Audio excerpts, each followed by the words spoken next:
We bleed orange and black. Show me the nudity or show me something.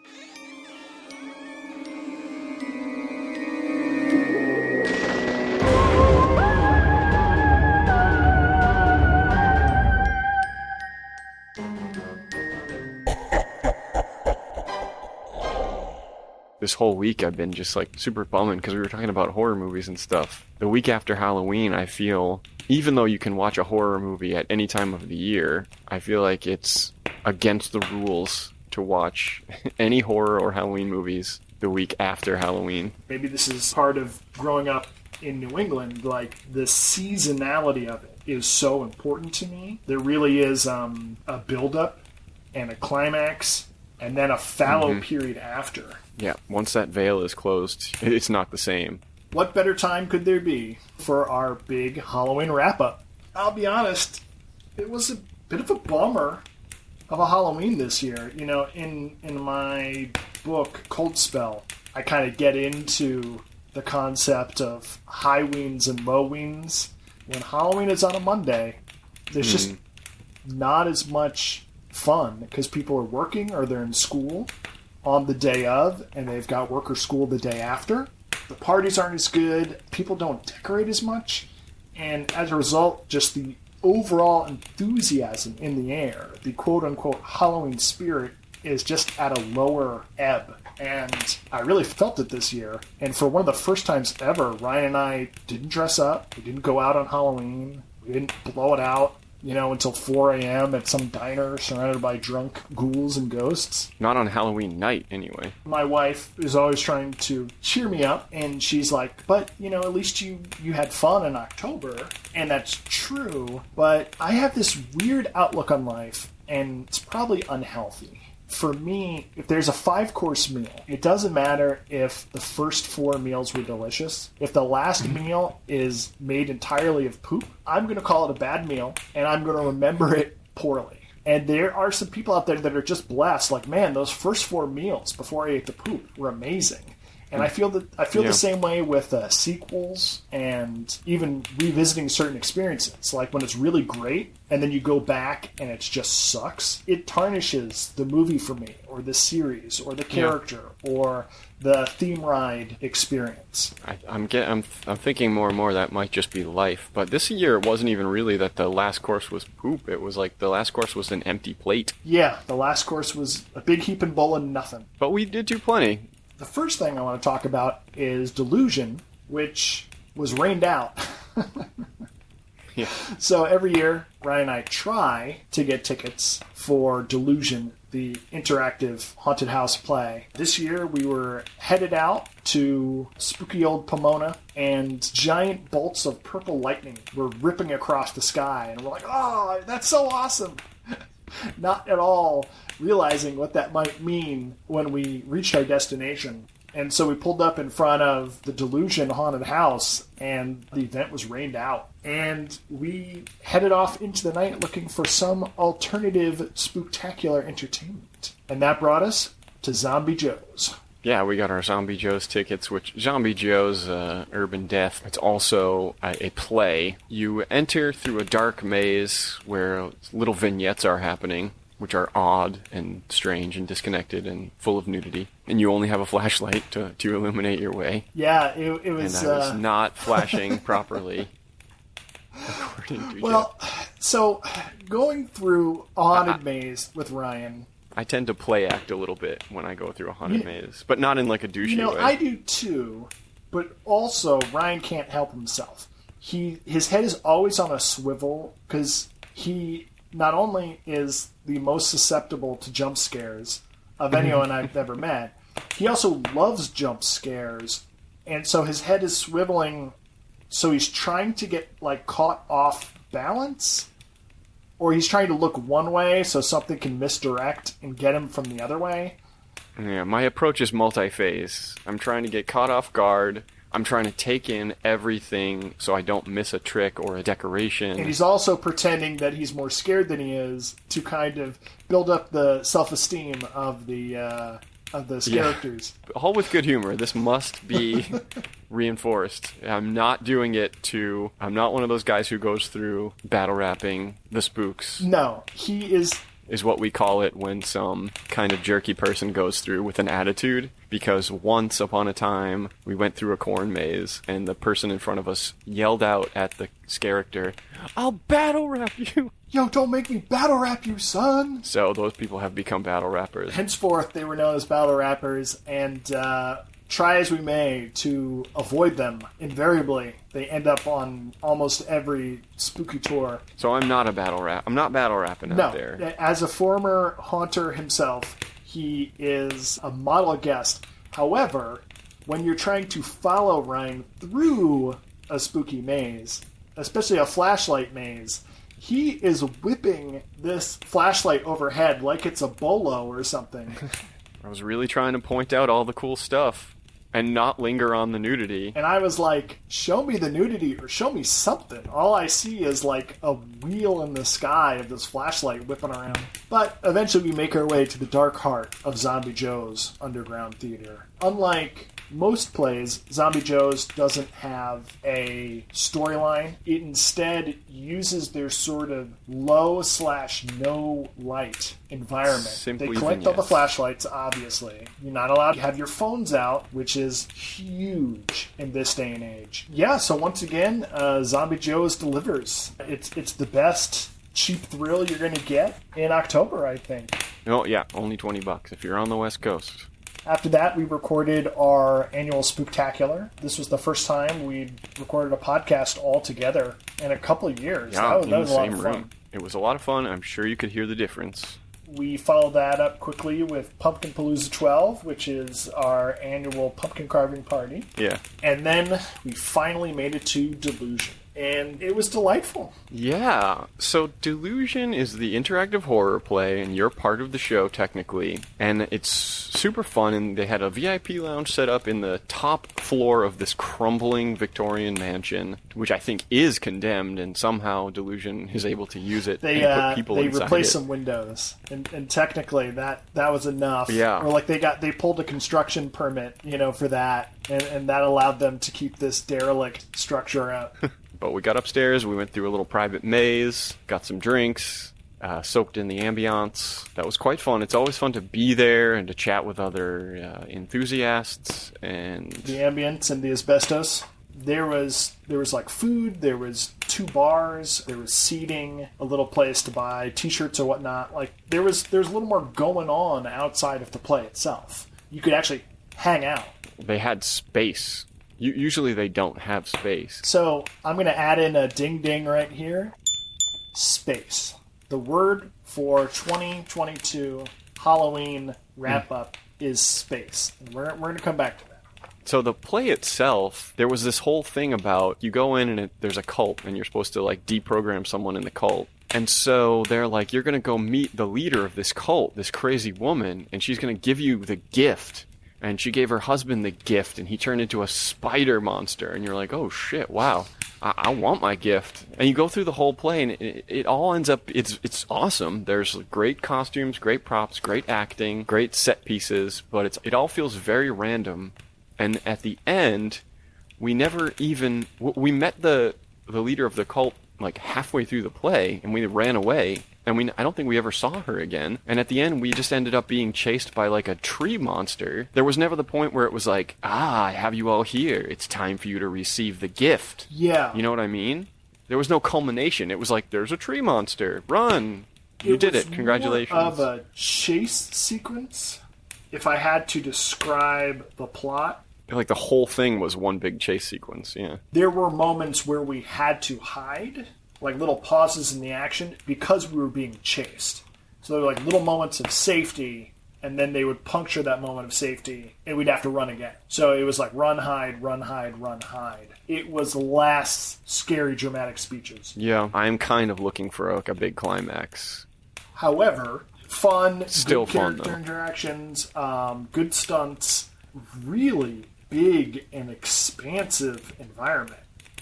We covered a lot of ground, and at a certain point we were literally underground and running through ditches. Like deep, like trenches in the ground. And I thought that sort of verticality and that 3D aspect of like, they fucking dug tunnel. What other haunted house does that? That was so cool. As for the Los Angeles Haunted Hayride, just to reset for new listeners, Ryan and I have been going to the LA Haunted Hayride since year one. It's this awesome thing where you go up into Griffith Park, which is basically the best wilderness you can get in Los Angeles. It was set in an old zoo. It had like this great old architecture and history and texture, and you would occasionally divert down these dirt paths through Griffith Park, which is many, many times larger than Central Park in New York. It was always such a highlight of our Octobers. And then the worm turned. Things started to get worse and worse. We just watched it go downhill steadily for like a decade, honestly. And we weren't going to go this year, but I scored some free tickets at Midsummer Scream. So we were like, well, why not? So we get into the park, and lo and behold, the hayride is shut down due to rain. But we figure, well, we'll go through the mazes while we're waiting, because those are the funnest parts anyway. They were just pumping people through, conga line style. The reason why they were able to do that, and why the mazes weren't as good as even last year, is that they had hollowed out the maze. Instead of it being like a haunted house that you walk through, it was like building facade, and then as soon as you walk through a couple rooms, it just stretches out into a bunch of chain link rent-a-fences. So you're walking through a maze of fences with no characters, very few actors, props, or anything. Honestly, it was just sort of an exercise in walking. It was weird and sad because that's the last thing that Hayride had going for it. Well, no, actually the last thing Hayride had going for it was the autumn ambiance that LA Haunted Hayride manages to evoke better than any other attraction in Los Angeles. So for two New England boys, Hayride definitely had a special spot in our hearts. However, now it's become, and we just sound like crotchety old men, but there's so many people packed in, we kind of observed, like, it's hard to even take in the ambiance because you're so busy dodging people. Yeah, I mean, one of the first things I noticed is that even compared to last year, there were so many people. There's always more people every year, and the crowds overpowered the scenery. When you looked around, you didn't see trees lit with orange and purple or green lights. You just saw crowds of people. Mm-hmm. It totally flipped the whole experience. It took away what was kind of special about Griffith Park. I mean, that could have been in a parking lot. Yeah, it essentially was. So then they did reopen the Hayride, and it was fascinatingly empty. So I did actually look at a couple videos online, and it seems like our experience, had a fewer actors. Maybe one of the reasons why is because this year they stopped slowing down the tractor you're on. So it used to be you would ride into a scene and then the tractor would stop and you were at the mercy of whatever ghoulish monsters would come out of the dark, or you would get to sort of drink in the scenery of each little vignette. This year, even when it wasn't raining, they just never took their foot off the gas. They just drove straight through at like 15 miles an hour. And so the actors couldn't get close to. They just kind of wave at you from the distance as you drove by. And then you're just kind of watching these bored actors as you pull away from them. One of the things we noticed was they added a bunch of animatronics to the mazes and to the hayride, but they made no effort to cover up the guts of the animatronics. So it's like you'd see a monster on this 6-foot-tall pile of gears and electronic arms or something, and then it would pop out at you or pop up or swing around. But you're just looking at this thing. There were 5 animatronics next to each other. They weren't setting a scene, telling a story, and you could see literally from 50 feet away that they were all animatronics. And so that tells me that either they rushed it, again, God knows why in year 23 or whatever the fuck this is, they're still rushing Hayride, and B, maybe they don't understand staging and set design. They're just like, well, it's an animatronic clown. Yeah, I don't think they do. So who cares that 90% of what you're looking at is gears and air pumps? Yeah, in the entertainment capital of the world, they don't get it. So we don't have Hayride anymore. We don't have the mazes anymore. We don't have the ambiance anymore. But what we did get was a long hike from the parking lot to the venue, being chased by coyotes the whole time. So we're walking through the rain, and a bunch of police cars go just screaming by. And we're like, whoa, where are they going? That's kind of weird. I've never really seen, like, a trail of police cars tearing through Griffith Park. And then as the sirens faded into the distance, a chorus of coyotes lifted their voices in response. And they were loud, they were close, and they were all around us. And Ryan was like, I think I see the shadows of coyotes. And that was definitely the highlight of the night. So the other big event we did this October was Halloween Horror Nights. Ryan and I have been doing this forever. We've been seeing the lines get longer and longer. Crotchety old man style. We've been seeing those crowds get bigger and bigger. Crotchety old man style. There were a few years of peak growth where it was too crowded and you were always found yourself in the back of a pack. And you'd hear people screaming a dozen feet ahead of you, and then you'd shuffle forward, and there'd be nothing going on. And then you'd hear people scream 20 feet behind you. And it seems to me that eventually they adapted the mazes at Horror Nights to have lots of twisting hallways and lots of replicated scares so that every few feet you're like guaranteed a scare. And I refer to this rhythm as step and scare or like step scare, and it's so predictable that it really kind of detracts from like the haunted house feel of it, but it does allow the maximum amount of people to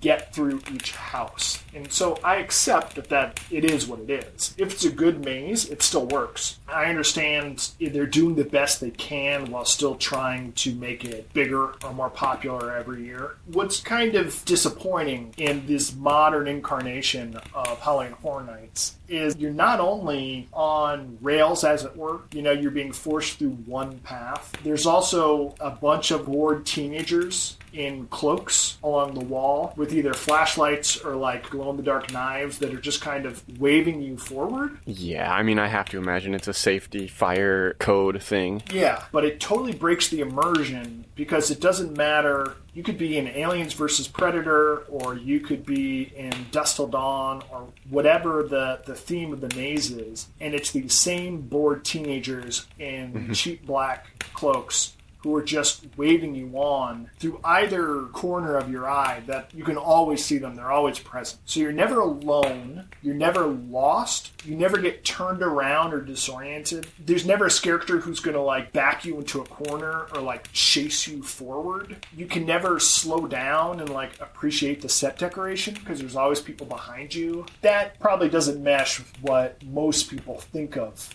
as like an effective haunted house. And it's their own thing. On the East Coast, they're traditionally known as haunted houses. On the West Coast, they are now known as mazes, right? It's about forcing you through a certain path, but not a true maze because you can never get lost, you can never slow down. They rely very heavily on IP. They want to tie it in to some movie or something you recognize, and sometimes this makes for a really repetitive experience. We did The Exorcist last year and Halloween, the slasher movie, this year, and it was like bedroom.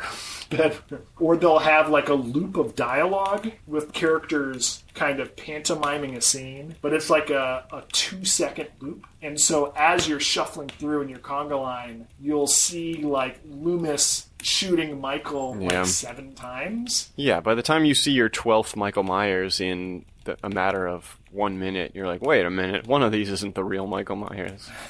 And this year, a lot of the scenes were just empty again. Maybe there's so much stuff in LA that the volunteers are just, or even the employees are just spread to all the corners of the city in different mazes and attractions. But like, we went through one room in the Michael Myers maze this year where it was like the character should have been on the bed and there was dialogue on the loop, but there were no actors in the scene. It was just an empty room. When you have a twisty maze like that and you insist on putting one bored teenager every 3 feet, they need hundreds of people just to wave you through the maze, and so there aren't enough people to actually man the haunted house. There were some original storylines for like Universal Monsters and something called the Horror Hotel. The setup or the backstory for those kind of relied heavily on videos, and we didn't actually get to see the videos because we were using express passes this year. I don't know if that's true. I feel like that's something you made up in your head. No, because we listened to an interview with John Murdy, the creative director, on the Creepy Kingdom podcast, and he explained, the videos and the newsreels and stuff that set up the story for the Universal Monsters and for the Horror Hotel. And I do remember as we whisked past in the express line, there was a video playing in both of those mazes, which we probably would have seen 100 times if we'd waited in a 3-hour-long line. It still wouldn't have been worth it. No. Cool thing in the Mummy maze, which I learned from that recording with John Murdy, was they had all these really cool mummy decorations, and what I didn't realize at the time, what I wish I had known going into the maze, was that they were all props from the Mummy movies that they had done in the late 90s. Yeah, it's so awesome. They so John Murdy designed the Mummy ride, the Mummy's Revenge ride, and so he must have a sweet spot for the Mummy, like Ryan and I do.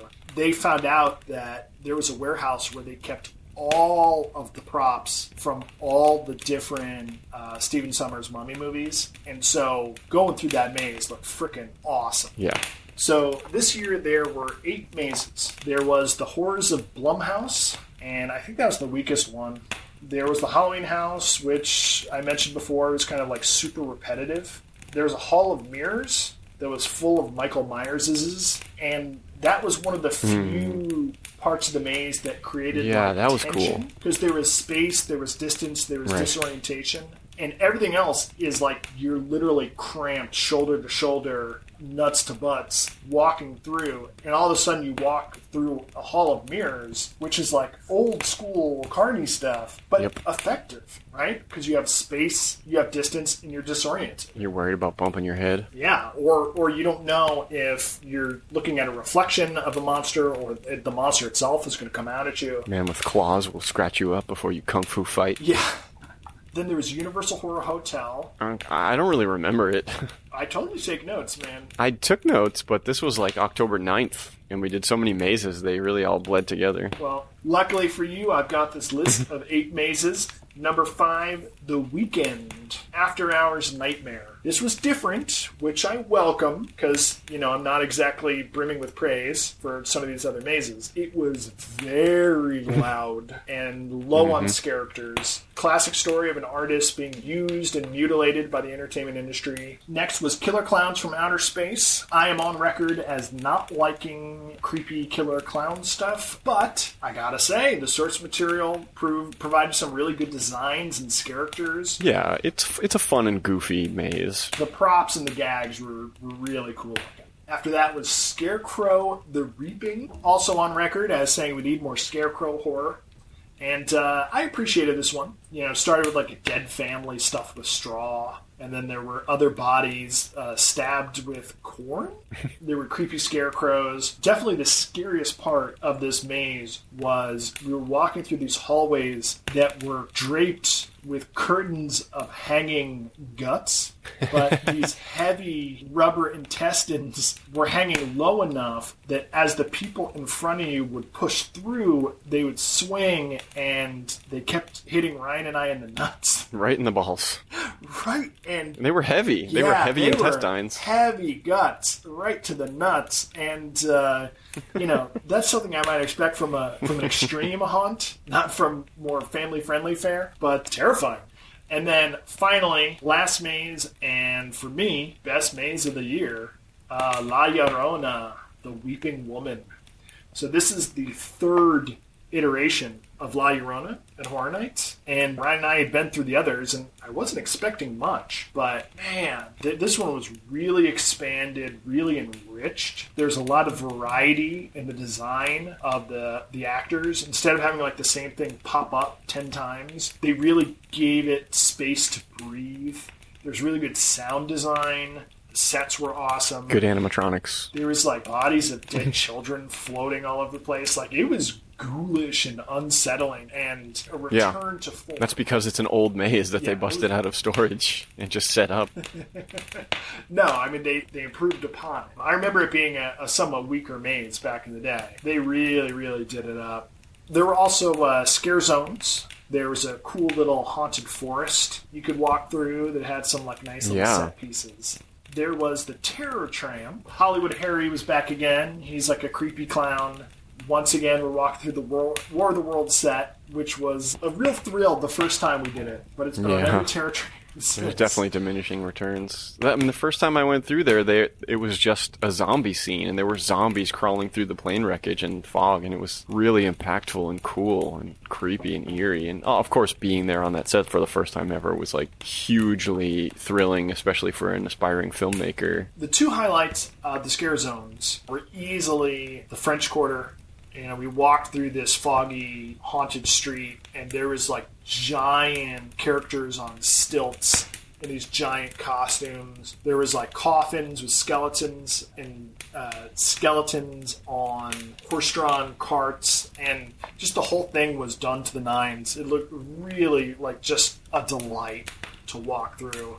Gave me that old school Horror Nights vibes of blinding fog and monsters lurking. Ryan and I had a really good time visiting Harry Potter World last year. Just grabbing a beer at the Three Broomsticks, and we were eager to return. And this year, they really did it up. The Diagon Alley was full of Death Eaters, and there was like fog and light shows and sound effects. It was the most like stripped down area of the park, but it leaned on the set design. Yeah, because of what it is, it's just perfect. But it wasn't guys with chainsaws or maniacs in pig masks. It was just Death Eaters. They never said a word. No. Just guys in masks and cloaks with wands, using the space around them, the fog, the lights, the sound design, and they had presence. And that's sort of something I want to talk about. In La Llorona and in Delusion and in Harry Potter World, there was space. And so you're not surrounded by a group of people. You don't know if something's coming up behind you. You don't know if something's going to blindside you from the side. You have to walk towards something. So you are a willing participant in this, but you're also building tension. And the thing you move towards, if it's placed properly in this setting, and an actor who can give a performance or just strike a pose can have presence. They can use silence. They don't have to run up on you on a chainsaw or pop through a fake window every 5 seconds on a timer. And I felt like some of the mazes and Haunted Hayride completely missed that fact. They just packed in more and more people and totally forgot about the setting, the set design, the environment in which you are having this experience. Well, space is hugely key for me. Also, in the fact that I'm a bit of I get a bit stressed in crowds, so it allows me to let my guard down and relax a little bit and actually take in and enjoy the scenery and what they've built. That's kind of contrary to what I'm saying. Well, I'm just saying in addition. Well, it's interesting. It's a different perspective, because for me, when I'm in a conga line and you line the walls with bored teenagers in cloaks, I'm in a crowd and I feel like, well, nothing unexpected is going to happen. Yeah.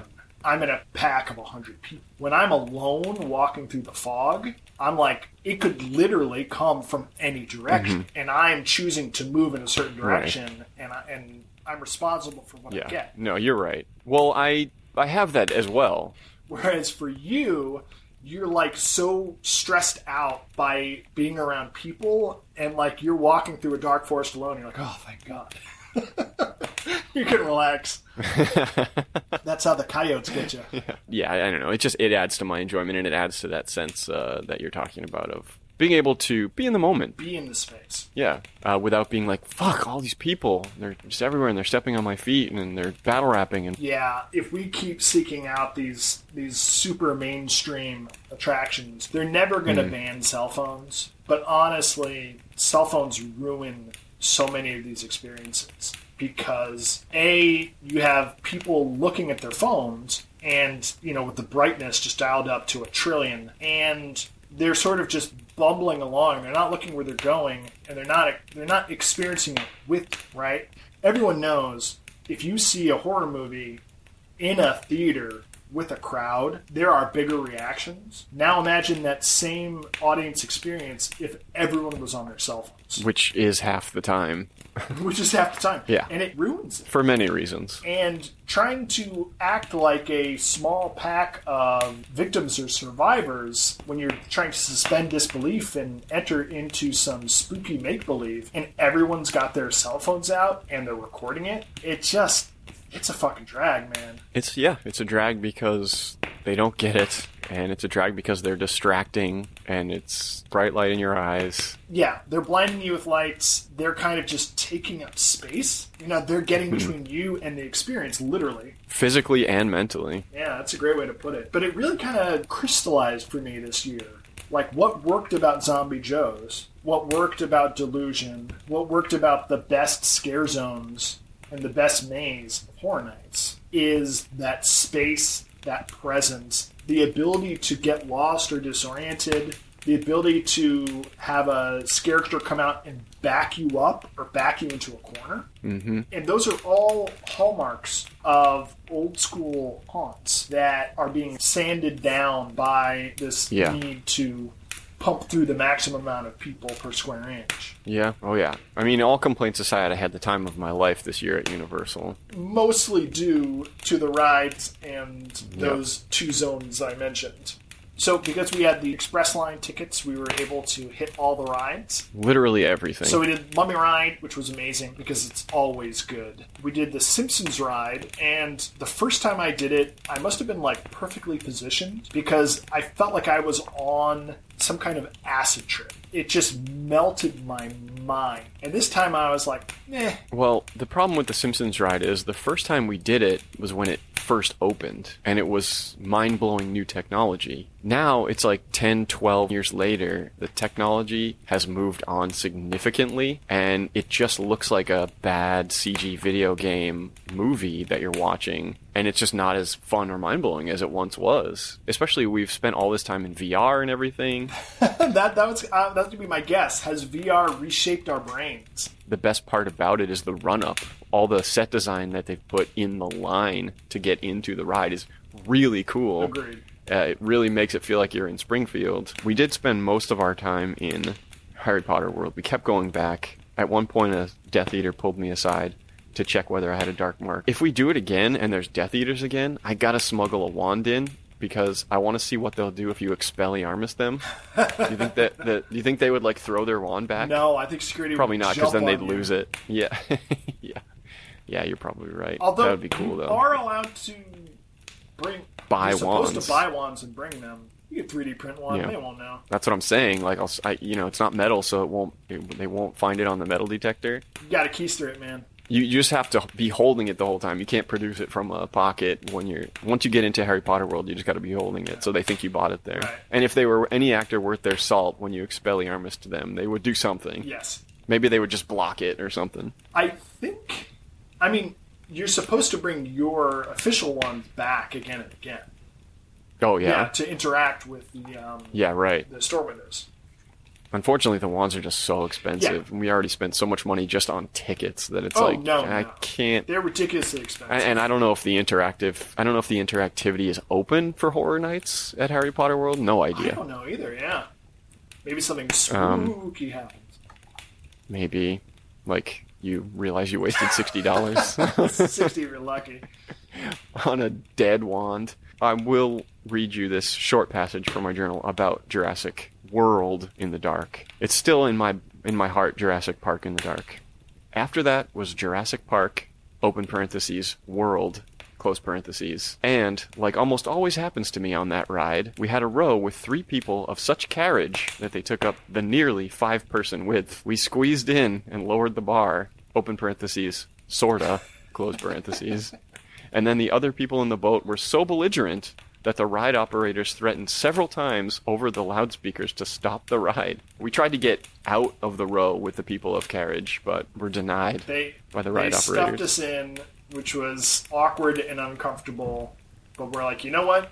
We're on one of our favorite rides. We're guaranteed to have a good time. It's like the Mummy ride. It's never bad. And then the rest of the people in the boat with us were so loud and so out of control that the ride operators were yelling at them like a teacher to an unruly class. They yelled at them so often for so long that it actually cut in over the audio of the ride. Yeah. And it wasn't like until 10 or 15 minutes and having to stop the ride to give them like their final warning that we actually heard the audio from the ride. And at that point, I was like, please stop the ride.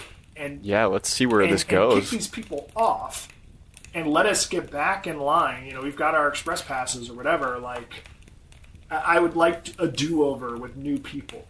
But it was not to be. I also just wanted to see what kind of, because the guy he literally said, like, if you don't stop doing it, because they were like reaching out, splashing the water, grabbing the dirt, touching the props and stuff, and he was like, if you don't stop doing it, I will stop the ride. And we were like, whoa, what is there a secret tunnel or something that they can divert the boat into? How's he going to stop this ride? Or if they have dinosaur spit eat venom into your eyes. Yeah. That would have been awesome. Tranquilizer darts. Those people did get pulled aside after the ride was over, but I don't know what happened to them. Yeah. We thought about hanging out to see if they were actually disciplined and or discharged from the park, but we figured they'd taken up enough of our evening, so we ran off. And that's sort of a wrap on our Halloween 2022, man. I'm glad we've got the podcast to kind of keep the ball rolling somewhat, because I did get my fill this year, let's say. Yeah, it was still a little bit lacking in spirit. So let's do some Halloween picks, stuff to help keep you in a spooky mood all year long. My pick this week is the HalloWeekly podcast, which I gave a shout out to a little earlier. Nick and George interview horror creators and rank classic and current horror movies and TV in unexpected ways with humor and compelling insights. Did you watch or consume anything that you would recommend? I have yet to perform my yearly tradition of watching Ernest Scared Stupid the weekend following Halloween. My Halloween pick for this post-Halloween. Get yourself some hot chocolate, get yourself some toast, and eat breakfast with Ernest. How about a bumper sandwich, booger lips?